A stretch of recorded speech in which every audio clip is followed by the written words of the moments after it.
अस्सलामुअलैकुम। उम्मीद करता हूँ कि तमाम दोस्त खैरियत से होंगे। आज की इस वीडियो में हम जानेंगे कि डोनस माइक्रोवेव ओवन जिसका मॉडल है DW131A, इसके टच पैड को कैसे तब्दील किया जाता है और इसकी कीमत के बारे में बात करेंगे। तो वीडियो शुरू करते हैं। मैं हूँ हसन और आप देख रहे हैं Hasan electric and solar YouTube channel. सबसे पहले बात करते हैं कि ये इसमें ख़राबी क्या आई थी। इसमें आप ये देख सकते हैं कि ये पहले पुराना लगा हुआ था टच पैड। किसी ने इसमें सिर्फ ख़राब होने की वजह से सिर्फ इसके ये दो जोन से बटन है ना, स्पीड का और स्टार्ट का, ये इसमें यहाँ पे कनेक्शन करके ना, ये देखिए आप सोल्डरिंग आपको यहाँ पे नज़र आ रही होगी। ये देखें, ये यहाँ पे और यहाँ पे ना इस पुश बटन के ज़रिए लगाए हुए थे। ये दो पुश बटन के ज़रिए सिर्फ ये ऑन और ऑफ होता था। ना इसकी ग्रिल चलती थी, ना इसमें ज़्यादा टाइमिंग सेट होती थी। सिर्फ तकरीबन 1.5 से 2 मिनट तक ये चलता था। इसमें हम ये नया टच पैड इंस्टॉल करेंगे जो हम बिल्कुल इस जैसा लेके आए हैं मार्केट से। इसकी कीमत के बारे में आगे बात करते हैं।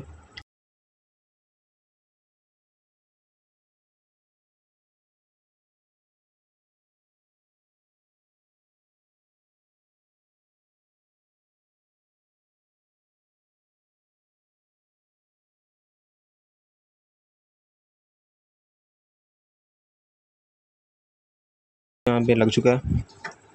अब आगे इसका पीछे हम इस पीसीबी लगाते हैं और ये जो तारें लगी हुई हैं इसको हम रिमूव करेंगे क्योंकि हम नई सर्किट लगा रहे हैं, तो ये हमारे किसी काम की नहीं है। ये पहले किसी ने आर्जी तौर पर ओवन को चलाने के लिए लगाई हुई थी।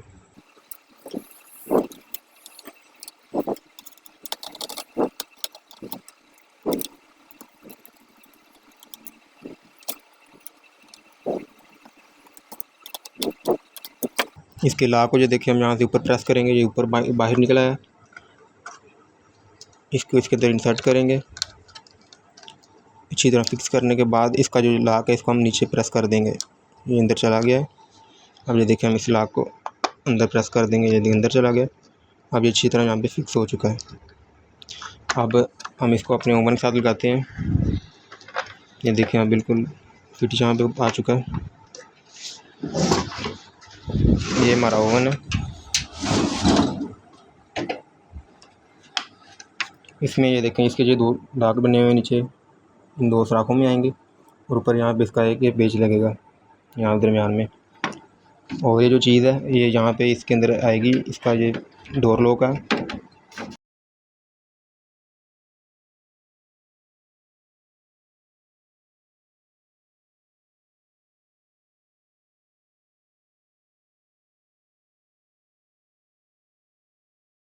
अच्छा, इसके कनेक्शन मुकम्मल हो चुके हैं।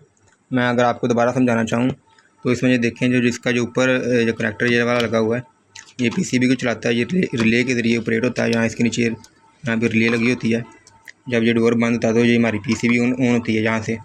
और आगे ये इसमें इसकी ग्रिल की तरफ जा रही है। देखें, ये देखें ये तार जो देखें ये ग्रिल की तरफ जा रही है।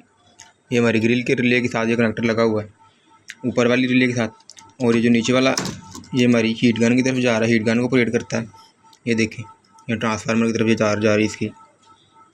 ये देखें ये ट्रांसफार्मर की तरफ जैसे ये रिले ऑन होती है, हमारे ट्रांसफार्मर को सप्लाई मिलती है यहाँ से, तो फिर हमारा जाकर मैग्नेट्रॉन वगैरह हीट गन चलती है। और इसके नीचे ये हमारी 220 वोल्ट की सप्लाई है। ये जो ये जो 3 वायरें हैं ये हमारी इनपुट की सप्लाई है। और ये तारें आपको नज़र आ रही हैं ये हमने हीट गन के लिए लगाई हुई हैं।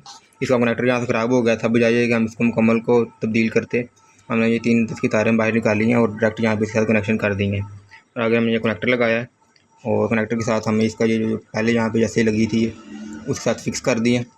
इस पर मैं मुकम्मल तफसीली वीडियो बना चुका हूँ, आपको लिंक डिस्क्रिप्शन में मिल जाएगा, वहाँ देख सकते हैं। तो इसके कनेक्शन वगैरह मुकम्मल हो चुकी हैं। इसकी तारों को हम समेटते हैं।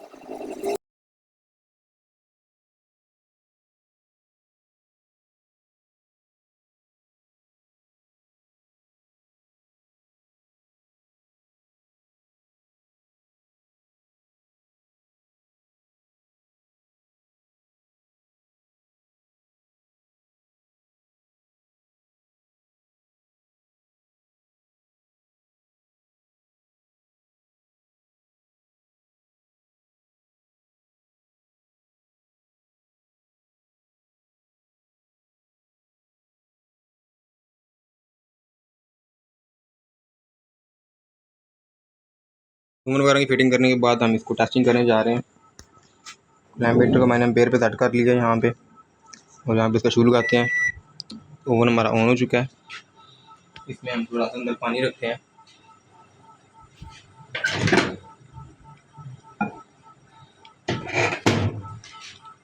टाइमिंग सेट करते हैं।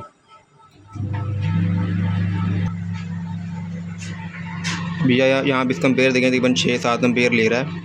सिर्फ इसकी हीट गन चल रही है, ग्रिल इसकी अभी ऑफ है, इसलिए ये 6 एम्पेयर ले रहा है। अगर इसकी ग्रिल भी चले तो तकरीबन 10 से 12 एम्पेयर पे पहुँच जाता है। तो ये देखें, इसमें हमने टाइम दे दिया, टाइम इसका ख़त्म हो चुका है। पानी हमारा अभी गर्म हो चुका है। अभी देखें इसके सारे फंक्शन चल रहे हैं। ये देखें, यहाँ पे कॉम्बी मैंने सेलेक्ट किया है, कॉम्बी पे इसका एरो आ गया है। ये ग्रिल पे सेलेक्ट किया है, ग्रिल पे इसका एरो आ गया है। ये देखें, डीप पे सेलेक्ट किया तो ये डीप पे इसका एरो आ गया। अभी इसके सारे फंक्शन चल रहे हैं। ये देखिए, फ़िश का ये 3 मिनट पे टाइमिंग दिखा रहा है। मीट की इस तरह ये 5 मिनट टाइमिंग दिखा रहा है। इस पर भी ये सारे फंक्शन चल रहे हैं। अभी एक ऑटो कुक भी करता है। अगर इसकी कीमत की बात करें तो ये मार्केट से आपको तकरीबन 700 से 800 रुपये में मिल सकता है, और ऑनलाइन तकरीबन आपको 12 से 1500 रुपये में भी मिल सकता है। उम्मीद करता हूँ आपको आज की वीडियो अच्छी लगी होगी। अभी के लिए दीजिए इजाज़त। अल्लाह हाफिज़।